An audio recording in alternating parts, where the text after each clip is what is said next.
We call the March 13th Transportation Committee meeting to order. Um, The first order of business is the approval of the minutes from the January 9th, 2025 meeting. Do I have a motion? So moved. Second. Okay, all in favor? Aye, approved. And then we moved, is it gonna be Tommy? You gonna do it, or you gonna make Kai do it? Oh, Kai's gonna have a bit here too, for sure. Oh, good, because we couldn't leave him alone, Yeah. you know, joy. just sitting there, sitting calmly. Yeah. So you have the floor, sir, go ahead. Awesome. Good evening, Tommy Owen, City Engineer. So this evening, we're gonna go through the capital project update. The first one on the list is 24th Avenue South. So Kai actually has a presentation for that, so I figured we'd just go through all the rest of these and leave enough time to go through 24th, because it's a little bit more involved, I would say. So on to the next one, though. Kai has that one, Redondo restroom replacement. Yeah, so the Redondo restroom. Yeah, the Redondo restroom project. The contractor almost done with the new restroom, and currently they're working on the demo of the existing restroom, and that's almost done also. We anticipate to wrap up the project, I would say by the end of March, and we should be able to get the certificate of the occupancy sometime in April. Looks great. Really quick, and I didn't think it was on the list, the parking piece of that, is that subject to what we're gonna do tonight in approval in council? Because that, you guys made that part of it. Right. Yep. The all of the pay parking infrastructure was installed as part of the Redondo restroom, and as you mentioned, that's the reason why we gonna go to council and ask for approval to increase the contingency of that project to in order to take care of the cost for that part. Okay. Councilman, Okay, and where would that money be coming from? That money will be coming from the CIP parking project from the marina. It's from the bond. Yeah. Okay, thank you. How much is that? Yep. Yeah, just how much is that? Yeah, so the construction cost for the pay parking was $85,000, and there was also $10,000 for the design part of it, so a total of $95,000. Okay, and that will come out of the bond. Yes. Thank you. Excuse me, and also, can you explain what's going on with the closure starting this weekend? Right. So the closure for this weekend is for the concrete crosswalk across Redondo Beach Drive South. Because we're gonna have to pour new concrete and have to let it cure. So the curing time will take about 48 hours. So on Friday, which is tomorrow, contractor gonna demo the existing concrete, and at the same time they're gonna use a fast curing type of concrete to install. And with the weather, I think they're gonna put over a plastic to cover the concrete and just let it cure for Saturday and Sunday. And hopefully, if everything go well, we're gonna open it up on Sunday night. Okay, and how's the detour gonna work? Are you gonna detour people into the parking lot and out the other side of the parking lot, or is it going to be up to 87th and down Soundview? Yeah, no, for people going southbound, we're gonna detour them up Southview Drive, and people going westbound on Southview Drive just gonna go turn right at the intersection and go up Redondo Beach Drive South. For traffic going northbound, we have our VMS sign on First Avenue South at the boundary with the city of Fairway. So we anticipate people to turn around there. So essentially, it's gonna be one-way traffic. No, it's fully closed. Okay. Yeah, so for the detour, we will, basically for a detour, you want to use arterials if you can. So we're basically shoving that traffic kind of out through Federal Way, up Redondo Way, and then through Federal Way, both ways. So inevitably, Other cars will probably drive by. I think we have a soft closure kind of at the south end of Redondo Beach Drive, but cars will drive through there. They'll probably drive through the neighborhood. So there's only so much we can do with that, though. Sure. Yeah, we have a barricade put at the intersection of 287 that we say local traffic only, road closed ahead. But we anticipate the people who understand the neighborhood and how to go through it will probably gonna turn up like Southview Drive. But we do not have any detour that lead people go up like that route. Okay. Yeah. It's going to be interesting. Short-term pain for long-term gain. Right. Yeah, that crosswalk there, I don't even know how old it may be, 30, 40 years at least. So yeah, it'll be good to get that as part of the existing contractor to do that work and wrap that up. So hopefully it'll last another 50 years or whatever it is. All right. Okay, on to the next one, the 2024 arterial street pavement preservation project. So this was substantially complete last year, but when you do an overlay, you increase the height of the road, so then you have to basically adjust the guardrails. So we worked on a change order for that work, and that work for those guardrails, that'll start next week. So you'll see that in a few places throughout town. On to the next ones here, both the, let's see, so the 200th and 199th North Hill Elementary Walkway Project. Kai's working on that one as well. We're doing right-of-way acquisitions currently and also working through, I think we're about working on 90% plans.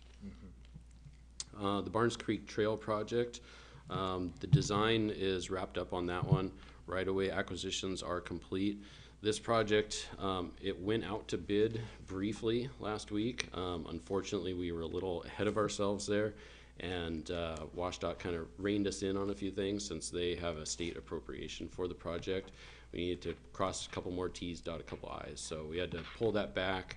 I'm anticipating that we can hopefully go back out to bid in a few weeks to a month. It's kind of in WashDOT's court right now. We gave them the information that they need, so kind of a waiting game, but I'm hopeful that we can get that project back out to bid ASAP. When's your target completion date again on that? Well, when we went out to bid last week, the hope was to get most of it wrapped up this calendar year with maybe the final overlay into spring next year. So this kind of throws us for a loop, so I'm not sure right now. Okay, just What? keep us posted. Yeah, I hope to get this out to bid and get a substantial amount of work done this year, and hopefully not much will bleed into 2026. Okay. Okay, the 2024 citywide arterial traffic calming project.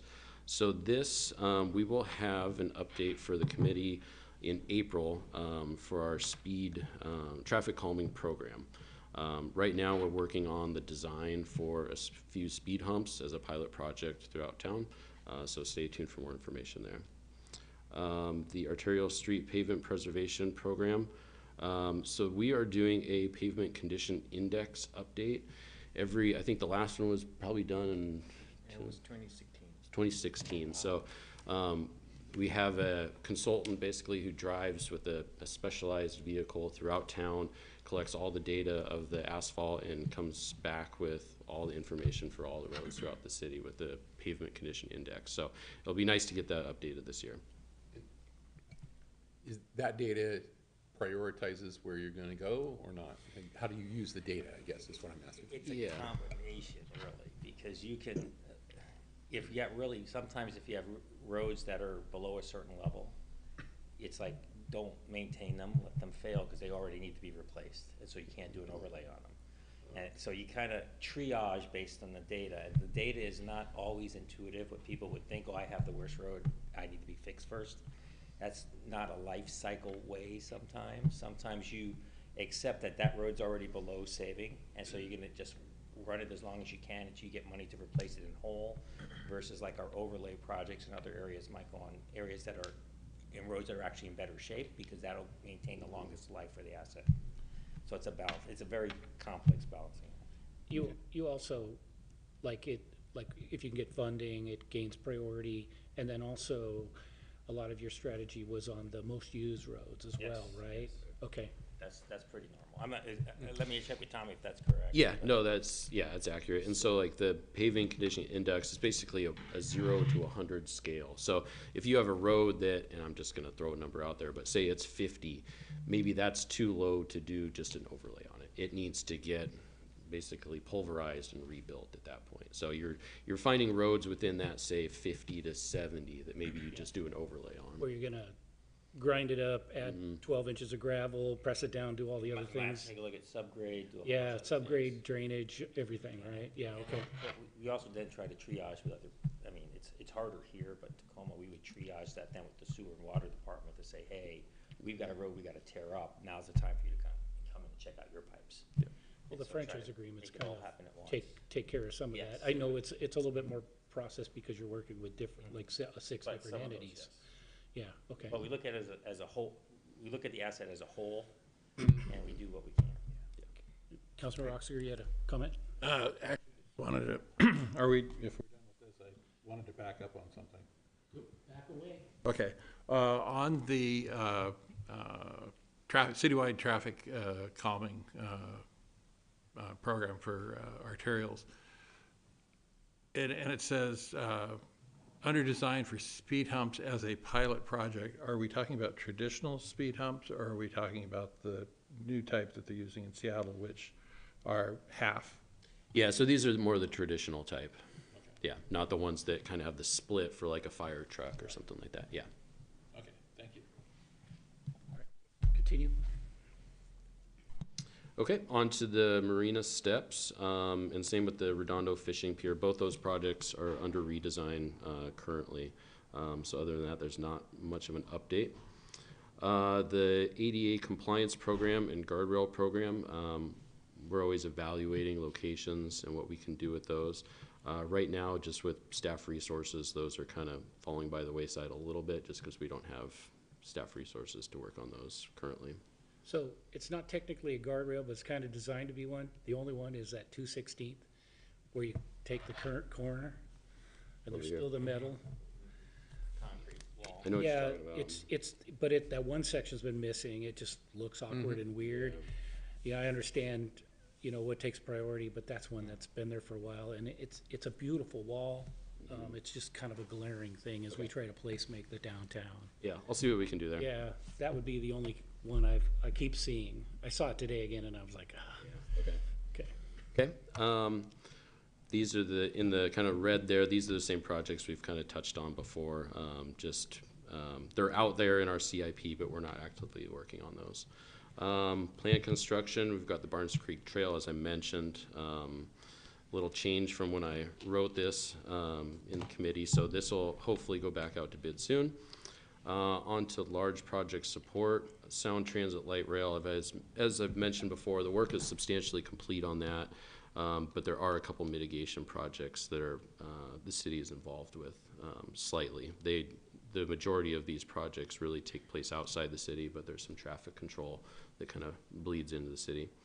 The WashDOT 509 project, we continue to support that.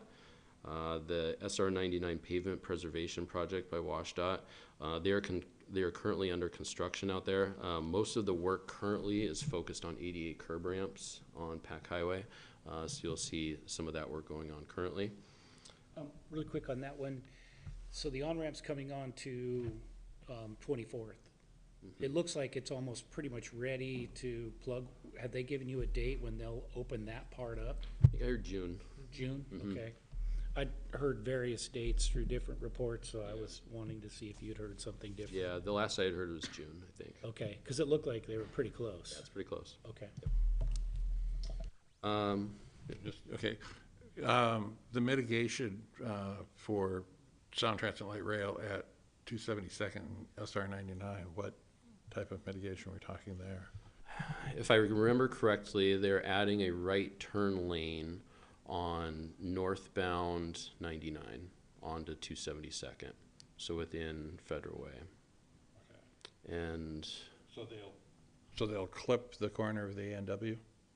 yes, I don't know, A&W. There's an A&W Or not AM, AM, PM. AM, PM. Yeah, okay. Yeah. I was like, is it a different spot? No, yeah, yeah, Hamburgers. yep. It's been here all this time, we didn't know? Yeah. Yeah, that's, if I can recall correctly, that, I think it's a additional right turn pocket there. Okay, that's going to be interesting. Okay. Most people do just, you know, without even stopping, just run it anyway, so. Okay, and then projects for grant funding. These are all grants that we've received over the last 2 years now. So we're still working on these projects for the most part, so I've left them in there for now. So with that, unless there's any other questions, I'll turn it over to Kai, and he can walk through the 24th project. Yeah. You have the presentation. I didn't see that there was one. I can, I'll go. give it to the city clerk. Go ahead and take a few minutes to find it. We'll take a quick pause. Okay. Yeah, don't pull it up. We're giving it again to the full council today. Okay, I didn't see that it was on there, but I can. Good.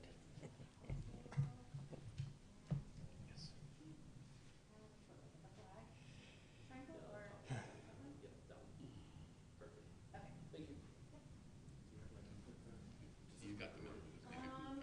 Oh, yeah, yeah. I got it. I had my, Usually I get home and I can change today. Can you go to the full screen?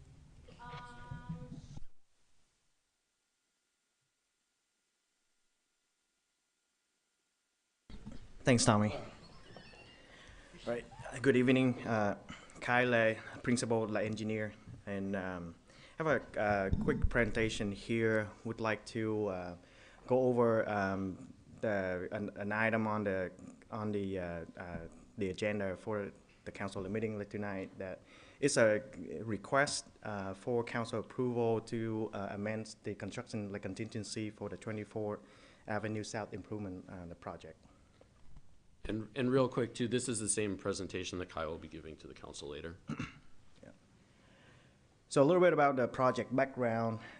As you all know, the 24th Avenue South project, this is the segment 2, and it goes from Kent to Moy South to South to 23rd Street.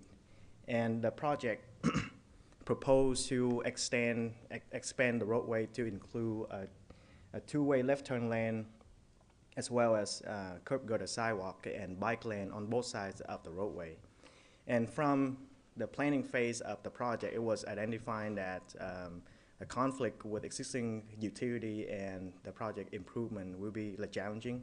So very early on, staff work coordinate with the utilities, all franchise utility to make sure that with the goal to identify and resolve all of the conflict before the project started.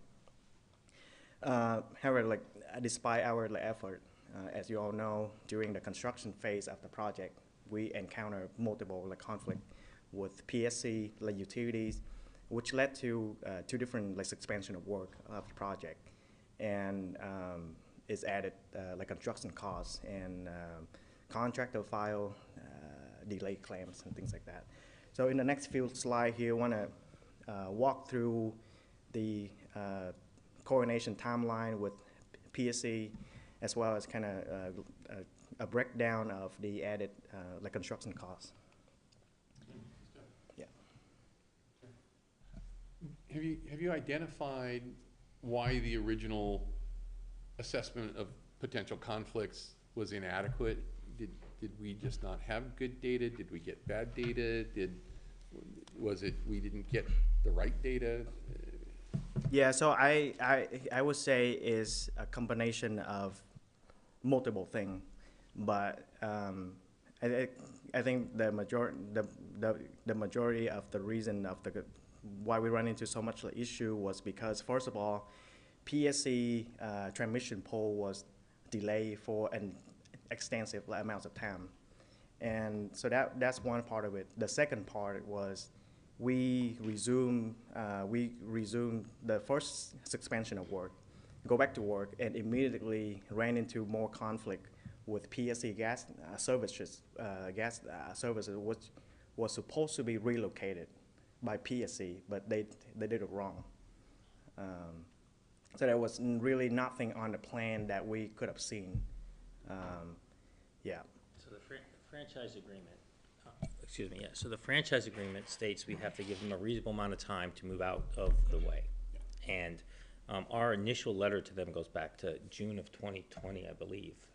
And so they had plenty of time. Now, we were in COVID and the project was delayed over time, but they had plenty of time to look at our plans as we shared plans as we went forward with the intent of that program. So we met our obligations under the franchise agreement.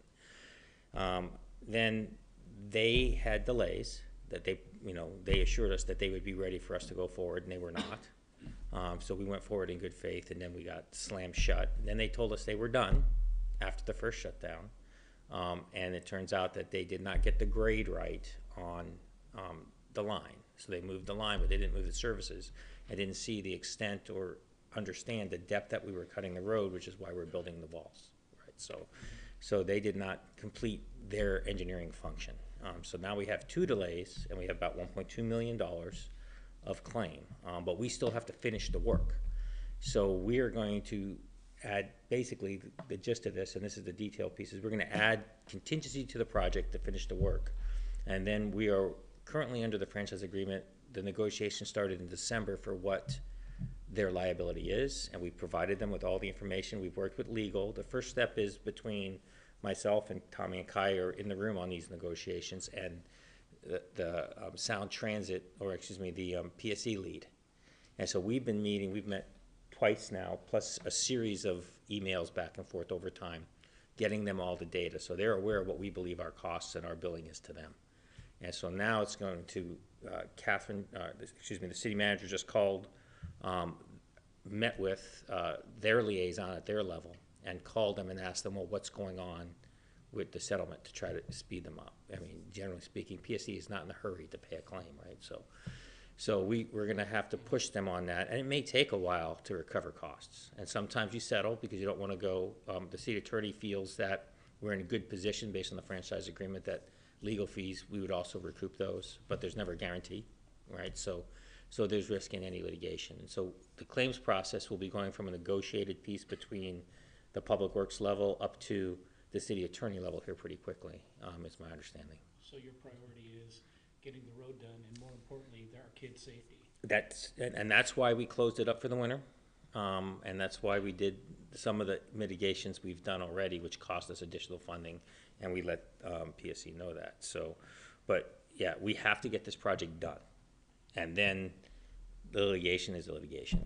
And if there's a settlement, if we go to court, I don't know what that looks like yet, other than we're following the procedures and the conflict negotiation procedures of the franchise agreement. Thank you. Councilmember Oxgaard. Yeah, so, okay, as of the June, they will be abandoning Pacific Middle School for construction there. Is any of this going to have any impact on the school district's ability to begin that project? With the city's project starting back up, I think that there will be some traffic impacts because we will have flaggers out there, and so they will have to deal with that just like every other motorist on the roadway. But we'll try and work with them. We'll be in contact with them, and if there was a day where they anticipated a lot of heavy traffic with trucks or something like that, we may be able to do what we can to accommodate some of that. Okay, the reason I'm really concerned about this is they've got a 2-year time frame for building, and they are relocating the Pacific Middle School student population to the Olympic View, and that's their. I don't know what else they haven't planned for that building there, but I imagine they're counting on getting out of Olympic View in time. So. And Councilor Ossinger, I did attend I'm working with their senior project manager, basically my equivalent over at Highline. And I went to the community meeting about the schools with the updates, and she's got my number and we've talked. We're also supporting their ability to be partners in this project so that they don't have to then make changes to the project in the future on their own dime. So, I appreciate the intention to coordinate, because that's, No. those are our absolutely, yeah, kids. and there is the delay is causing a little bit of, like what Tommy was saying, but we'll try to mitigate those, but we have an open line of communication with Highline. Yeah, Great. with that, I would just add that the 24 project will resume on March 24th, and we anticipate all of the paving to be done hopefully before the first day of school. There will be some other minor work, like the signal modification and channelization work that gonna happen like after that. But most of the roadway, like paving work will be substantially like completed before the first day of school. And Mike mentioned, as well as working with school district, is you'll see this come through council hopefully in the next couple months, but we are working on a development agreement with Highline School District so that they can incorporate their frontage improvements on 24th into the city's project as well. So they're basically a partner with us on the project. Thank you. Well, I think I we guess, stole your thunder. yeah. With that, I guess I could just kind of skip to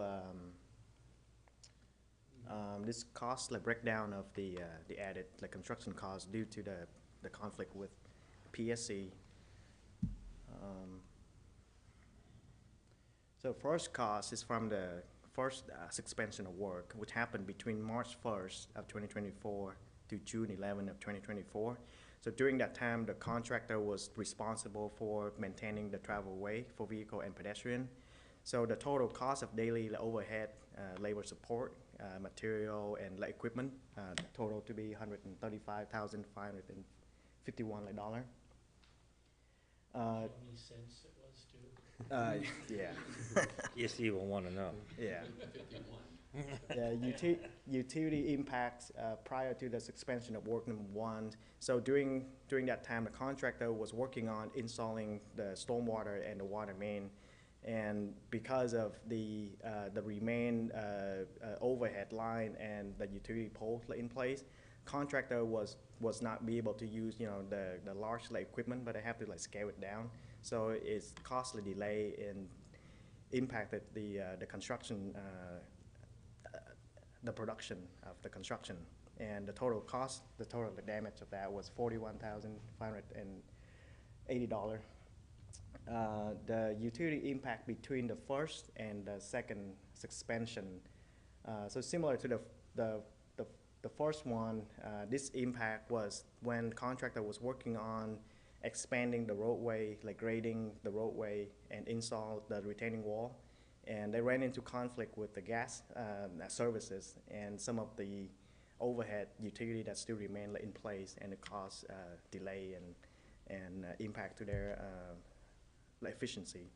And the total cost was for that delay was $298,620.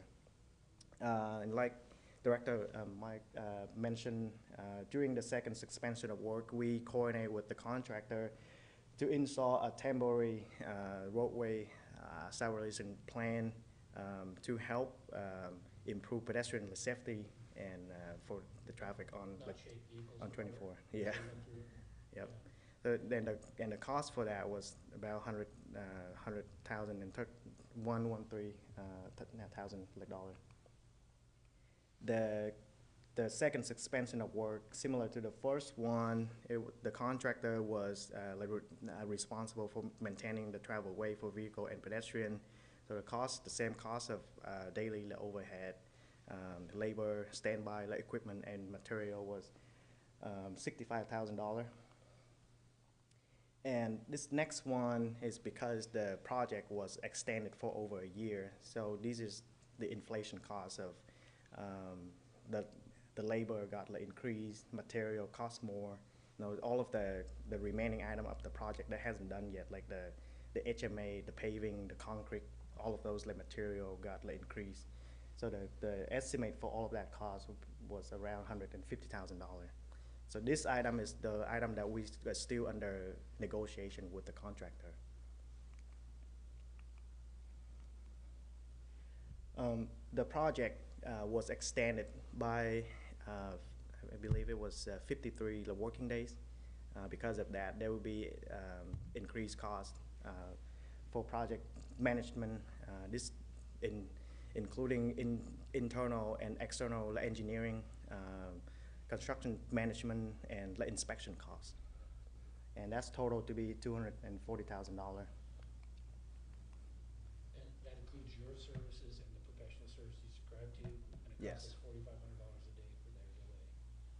Yep. It was 53 days, wow, okay. So temporary construction easement was required for us to build the project improvement, and the original temporary construction easement was set to expire by March 31st of this year. Because of that, we went out and acquired one additional year for those temporary construction easement. And the cost for that, plus with the right-of-way consultant, the support was around $100,000. Last item, was conflict with other franchise utilities. So while working around PSC utility conflict, the contractor encountered additional conflict with the other franchise utilities, so they have to work around that. So it created a forced accounting item, and the total cost of that was around $40,000. Yeah. Yeah, real quick, I just want to add, so if you go back, I want to say that most of these items here have all been through contract change orders. And so when we got those from the contractor, they were probably double what you see here. So Kai and his project team, they've done a great job of negotiating those costs down as much as possible. And has done a great job of that, because otherwise these costs would have been double. Yeah, PSC's thanking you. Well, and that was one of the major discussion lines we had when we opened up negotiations with them in December, is it's like, look, here's the numbers we got from their concern was, oh, you're just gonna pass whatever the contractor says. And we assured them that that was not the case and told them what we were doing. So they are well aware of how hard we've worked to get the actual costs from the contractor, and that the costs are we consider the costs reasonable. And so, but it's PSC. It's one pricey pie. And I think we went over the next steps. The project will resume construction on March 24, and we anticipate the completion by the end of October of this year. And when you say that, like you said, probably by the end of August, most of the stuff's done. Yep. The next 2 months are picking up details. Right. Yes. Punch list stuff, Yeah. hopefully. And we will have 2 of these motion to present to the city council. So one thing I'll add too is, so basically the 1.2 million in contingency for this project is coming out of the arterial paving fund. And that 1.2 million is basically exactly what we spent on last year's overlay program. So with this, you're not gonna see overlay this year, because this is where the money is going. And that's the money where the transportation benefit district dollars go to, right? Okay. But so, are we in a position to recover this money? Yes, that's why we're negotiating with them what the costs are. And so they're aware of what the costs are. And there's a claims process through the franchise agreement for this. Our legal department believes, I've talked with the city attorney, believes that our ability to claim this is gonna be high. But again, it could go to mitigation, it could go to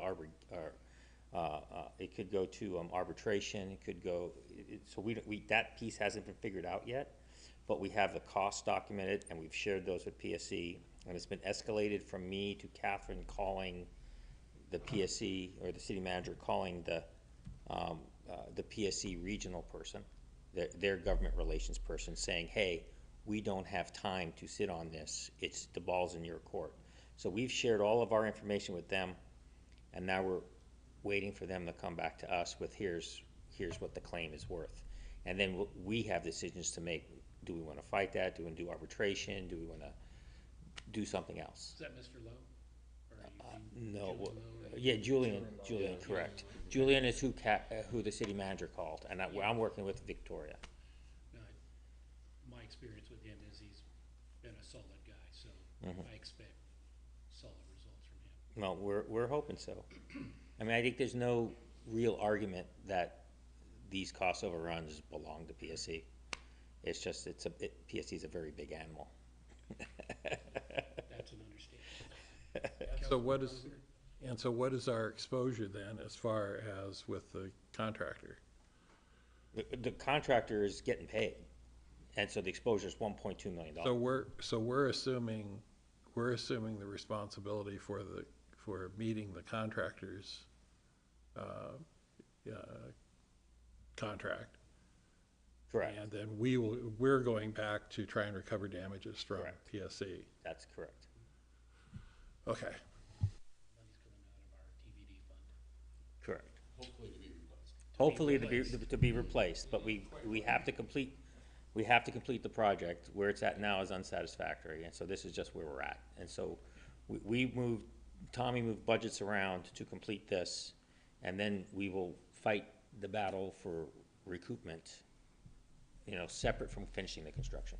But like I said, the priorities, get the project done, safety, and the number one is safety of our children, and then get our money back. Absolutely. Well, I think you guys have done a good job trying to make lemonade out of a lot of lemons. The team has done, on this project, given what they were dealt, they've done very well. All right, that's the end of my presentation. Any more questions? Does anybody have anything before we call for adjournment? I just had one alibi. We talked really quickly about the Redondo Pier, and I know that's hot on everyone's radar screen. We spoke with the Corps of Engineers last week, the new project manager for our permit. They are reviewing the permit. They view it, the Corps itself views that the permit is an addendum and that it should go forward, but they need concurrence from NIMFS and NOAA. So their letter is going to them with recommendation for concurrence. So they still have the ability to say, we don't concur, but historically, according to the discussion with the Corps, is they usually concur with the Corps' assessment because the Corps is responsible for doing the numbers, calculations, and things. So we're hopeful that by April 15th, not guaranteed by any means, but we are hopeful that we're on track to try to get the pier bid this summer, and we're doing the best we can. So NOAA's one of the ones that was on the chopping block at the federal level. Yeah, so many of these people are that we talk to on the phone. We understand your Yes. situation. And then do we have any well, of course, we don't have any idea. The issue of the tariffs on steel, The tariffs may very well come into play when we bid the project. is it right? basically the steel or? is it- It's basically steel at this point. Okay, because the surface, the grid surface that we're putting down It's is composite. composite, and that's not, I think it's US made, is not? I believe it is. No, it's not. It's not? Okay. Yeah, but Where's I mean, aluminum, I think it's also part of the tariff, if I. look. Yeah, but the decking is composite, is the composite. I showed, I brought it in, right, yeah. but I mean, is there aluminum in the composite? I don't believe so. I think it's fiberglass and graphite. It's, yeah, I- think you I said can it's double check graphite on that. Yeah. Before. Is there any way for us to pre-purchase any of this? Well, right now, the design is being finished up, and they're finishing up the calculations. As soon as we meet with the consultant and see when they have their structural members, because also the problem is then you have to grab it, you have to store it, and these are big chunks of steel. This isn't just lights and a flagpole, so it's a much larger Yeah. emphasis to get this stuff done. But we And- could save us 400 grand. Well, It's worth we will more. look at that as we get, as they size the beams and the structures, we will take a look at procurement. I know you will. But of course, the tariffs are already in effect, so. Maybe we can find some steel that is here already, but Yeah. probably gonna bump up just like gas, right? So it is what it is, gentlemen, and we're just doing the best we can. we know. Tomorrow there may be another pause. Yes. It's just a big game of chicken. Yes, yes, that's what it is. I think it's all a blip. By the time we're building in August, things might be stable. I don't know.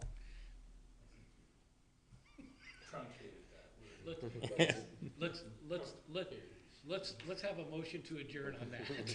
So moved. All those in favor? Thank you, guys. You always do an excellent job. We appreciate the hard work you do. Thank you.